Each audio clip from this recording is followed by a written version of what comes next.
एक बार मुझको ऑफिस के काम के चलते शिमला जाना था। वहां पहुंचकर मैंने ऑफिस का काम निपटा लिया। वहां पर सर्द मौसम था, हड्डियों को कपा देने वाली ठंड थी। शुक्र था ऑफिस का काम एक ही दिन में निपट गया था। गाजियाबाद से मेरा शिमला आना सार्थक हो गया था। बॉस निश्चित ही मुझसे खुश हो जाएंगे। मैंने मन ही मन सोचा। मैं खुद को काफी हल्का महसूस कर रहा था। माता पिता की मैं इकलौती संतान था। मेरे अलावा मेरी एक छोटी बहन थी। पिता के रिटायर्ड हो जाने के बाद बेटा होने के नाते घर की जिम्मेदारी मुझे ही निभानी थी। मैं बचपन से ही महत्वाकांक्षी रहा हूँ। एक कंपनी में मुझे जॉब पढ़ाई खत्म करते ही मिल गई थी। आकर्षक व्यक्तित्व का मालिक तो मैं था ही। बोलने में भी मेरा जवाब नहीं था। लोग जल्द ही मुझसे प्रभावित हो जाते थे। कई लड़कियों ने मुझसे दोस्ती करने की कोशिश की, लेकिन अभी मैं इन सब में नहीं पड़ना चाहता था। मैंने सोचा था कि शिमला में मुझे 2 दिन लग जाएंगे, लेकिन यहाँ तो एक दिन में ही काम निपट गया। क्यों ना कल शिमला घूमा जाए। मैं मजे से गर्म कंबल में सो गया। अगले दिन मैं शिमला के माल रोड पर खड़ा था, लेकिन पता चला आज वहां टैक्सी व बसों की हड़ताल है। इस हड़ताल को भी आज ही होना था। मैं अभी सोच में ही पड़ा था कि एक टैक्सी वाला मेरे पास आया और मेरे कानों में फुसफुसिया, साहब कहाँ जाना है? अरे भाई, शिमला घूमना था, लेकिन इस हड़ताल को भी आज होना था। कोई दिक्कत नहीं साहब, अपनी टैक्सी है ना। इस हड़ताल के चक्कर में अपनी वाट लग जाती है सर जी। हम आपको घुमाने ले चलते हैं, लेकिन आपको एक मैडम के साथ टैक्सी शेयर करनी होगी।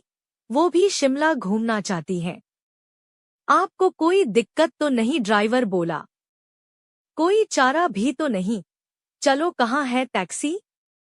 ड्राइवर ने दूर खड़ी टैक्सी के पास खड़ी लड़की को इशारा किया। मैं ड्राइवर के साथ चल पड़ा। हेलो, मैं समीर गाजियाबाद से। हेलो, मैं मयूरी कानपुर से। मैडम, आज शिमला में हम 2 अनजानों को टैक्सी शेयर करना है। आप कंफर्टेबल तो रहेंगे ना?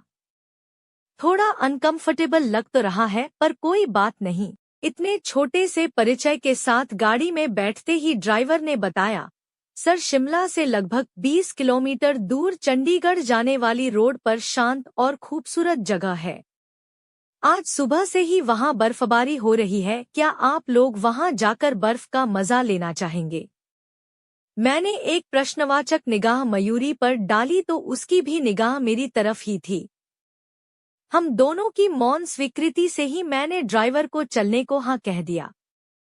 मैंने शिमला के बारे में बस सुना था, आज प्रत्यक्ष रूप से देखने को पहली बार मौका मिला है। मन बहुत ही कोतल से भरा था।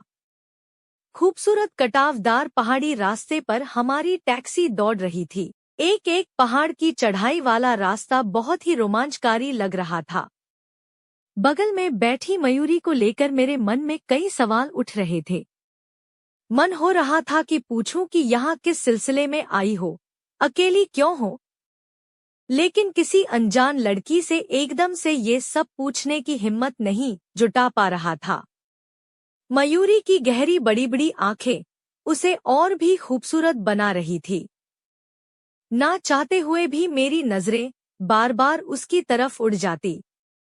मैं और मयूरी बीच बीच में थोड़ा बातें करते हुए शिमला के अनुपम सौंदर्य को निहार रहे थे। हमारी गाड़ी कब एक पहाड़ से दूसरे पहाड़ पर पहुंच गई पता ही नहीं चल रहा था। कभी कभी जब गाड़ी को हल्का सा ब्रेक लगता और हम लोगों की नजरें खिड़की से नीचे जाती तो गहरी खाई देखकर दोनों की सांसें थम जाती। लगता कि जरा सा चूक हुई तो बस काम तमाम हो जाएगा। जिंदगी में आदमी भले ही कितनी भी ऊंचाई पर क्यों ना हो, पर नीचे देखकर गिरने का जो डर होता है उसका पहली बार एहसास हो रहा था। अरे भाई साहब, धीरे, जरा संभल कर, मयूरी मन तोड़ते हुए बोली। मैडम, आप परेशान मत होइए, गाड़ी पर पूरा कंट्रोल है मेरा। अच्छा सर जी, यहाँ थोड़ी देर के लिए गाड़ी रोकता हूँ। यहाँ से चारों तरफ का काफी सुंदर दृश्य दिखता है। गाड़ी से बाहर निकलते ही हाड़ कपा देने वाली ठंड का एहसास हुआ। चारों तरफ से धुएं जैसे उड़ते हुए कोहले को देखने से लग रहा था मानो हम बादलों के बीच खड़े होकर आंख मिचौली खेल रहे हो। दूरबीन से चारों तरफ नजर दौड़ाई तो सोचने लगे कहाँ थे हम और कहाँ पहुँच गए। अभी एक शांत सी रहने वाली मयूरी धीरे से बोल उठी, इस ठंड में यदि एक कप चाय मिल जाती तो अच्छा रहता। चलिए, पास में ही एक चाय का स्टॉल दिख रहा है, वहीं चाय पी जाए, मैं मयूरी से बोला। हाथ में गर्म दस्ताने पहनने के बावजूद चाय के प्याले की थोड़ी सी गर्माहट भी काफी सुकून दे रही थी।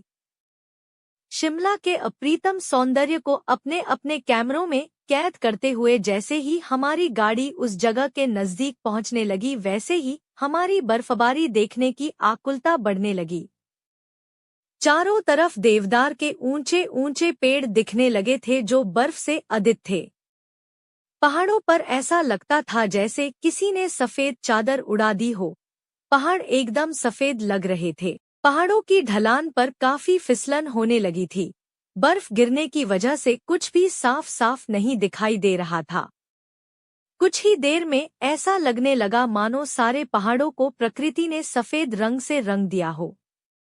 देवदार के वृक्षों के ऊपर बर्फ जमी पड़ी थी, जो मोतियों की तरह अपनी आभा बिखेर रही थी। गाड़ी से नीचे उतरकर मैं और मयूरी भी गिरती हुई बर्फ का भरपूर आनंद ले रहे थे। आसपास अन्य पर्यटकों को भी बर्फ में खेलते कूदते देख बड़ा मजा आ रहा था। सर, आज यहाँ से वापस लौटना मुमकिन नहीं होगा, आप लोगों को यहीं किसी गेस्ट हाउस में रुकना पड़ेगा, टैक्सी ड्राइवर ने हमें सलाह दी। चलो, यह भी अच्छा है, यहाँ के प्राकृतिक सौंदर्य को और अच्छी तरह से एंजॉय करेंगे। ऐसा सोचकर मैं और मयूरी गेस्ट हाउस बुक करने चल दिए। सर, गेस्ट हाउस में इस वक्त एक ही कमरा खाली है। अचानक बर्फबारी हो जाने से यात्रियों की संख्या बढ़ गई है। आप दोनों को एक ही रूम शेयर करना पड़ेगा, ड्राइवर ने कहा। क्या रूम शेयर? हम दोनों की निगाहें प्रश्न भरी होकर एक दूसरे पर टिक गई। कोई और रास्ता न होने से फिर मौन स्वीकृति के साथ अपना सामान गेस्ट हाउस के उस रूम में रखने के लिए कह दिया। गेस्ट हाउस का वह कमरा खासा बड़ा था। डबल बेड लगा हुआ था। इसे मेरे संस्कार कह लो या अंदर का डर। मैंने मयूरी से कहा, ऐसा करते हैं, बेड अलग अलग कर बीच में टेबल लगा देते हैं। मयूरी ने भी अपनी मौन सहमति दे दी। हम दोनों अपने अपने बेड पर बैठे थे। नींद ना मेरी आंखों में थी ना मयूरी की। मयूरी के अभी तक के साथ से मेरी उससे बात करने की हिम्मत बढ़ गई थी। अब रहा नहीं जा रहा था, बोल पड़ा। तुम यहाँ शिमला क्या करने आई हो? मयूरी भी शायद अब तक मुझसे सहज हो गई थी। वो बोली, मैं दिल्ली में रहती हूँ। अच्छा, दिल्ली में कहाँ? आर नगर। अरे वाह, मैं भी गाजियाबाद में रहता हूँ। फिर उसने बताया, मैंने हाल ही में पढ़ाई कंप्लीट की है। हम दो बहनें हैं। पापा रहे नहीं, मम्मी के कंधों पर ही हम बहनों का भार है। सोचती थी जैसे ही पढ़ाई पूरी हो जाएगी मम्मी का भार कम करने की कोशिश करूंगी, लेकिन लगता है अभी वह वक्त नहीं आया। दिल्ली में जॉब के लिए इंटरव्यू दिया था। उन्होंने सेकंड इंटरव्यू के लिए मुझे शिमला भेजा है। वैसे तो मेरा सिलेक्शन हो गया है, लेकिन कंपनी के टर्म एंड कंडीशन मुझे ठीक नहीं लग रही। समझ नहीं आ रहा क्या करूं। इसमें इतना घबराने या सोचने की क्या बात है? जब पसंद नहीं आ रही है तो मत करो। तुम्हारे अंदर काबिलियत है तो दूसरी जगह मिल ही जाएगी। वैसे मेरी कंपनी में अभी न्यू वैकेंसी निकली है, तुम कहो तो तुम्हारे लिए कोशिश करूं। सच में? अपना सीवी तुम्हें मिलकर दूंगी। शायद वक्त ने हमें मिलाया इसलिए हो कि मैं तुम्हारे काम आ सकूं। मेरे मुंह से अचानक निकल गया। मयूरी ने एक नजर मेरी तरफ करी, फिर मुस्कुराकर निगाहें झुका ली। मेरा मन हुआ कि ठंड से कांपते मयूरी के हाथों को अपने हाथ में ले लूं, लेकिन मयूरी कुछ गलत ना समझ ले, यह सोच रुक गया। फिर कुछ सोचता हुआ कमरे से बाहर चला गया। सर्द भरी रात, बाहर गेस्ट हाउस की छत पर गिरते बर्फ से टपकते पानी की आवाज अभी भी आ रही है। मयूरी ठंड से सिहर रही थी कि तभी कॉफी का मग बढ़ाते हुए मैंने कहा, ये लीजिए थोड़ी गर्म व कड़क कॉफी। तभी हम दोनों के हाथों का पहला हल्का सा स्पर्श हुआ तो पूरा शरीर सिहर उठा। एक बार फिर हम दोनों की नजरें टकरा गई। पूरे सफर के बाद अभी पहली बार पूरी तरह से मयूरी की तरफ देखा तो देखता ही रह गया। कब मैंने मयूरी के गालों पर चुंबन रख दिया पता ही नहीं चला। फिर मौन स्वीकृति से थोड़ी देर में ही हम दोनों एक दूसरे की आगोश में समा गए।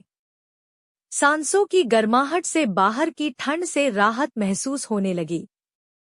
इस बीच में और मयूरी एक दूसरे को पूरी तरह कब समर्पित हो गए पता ही नहीं चला। शरीर की कपकपाहट अब कम हो चुकी थी। रात कब गुजर गई पता ही नहीं चला। सुबह सुबह जब बाहर पेड़ों पत्तों पर जमी बर्फ छन छन कर गिरने लगी तो ऐसा लगा मानो पूरे जंगल में किसी ने तराना छेड़ दिया हो। मन में ना कोई अपराध बोध ना कोई जानने की चाह, बस एक मौन के साथ फिर मैं और मयूरी साथ साथ चल दिए। तो दोस्तों यह थी आज की कहानी।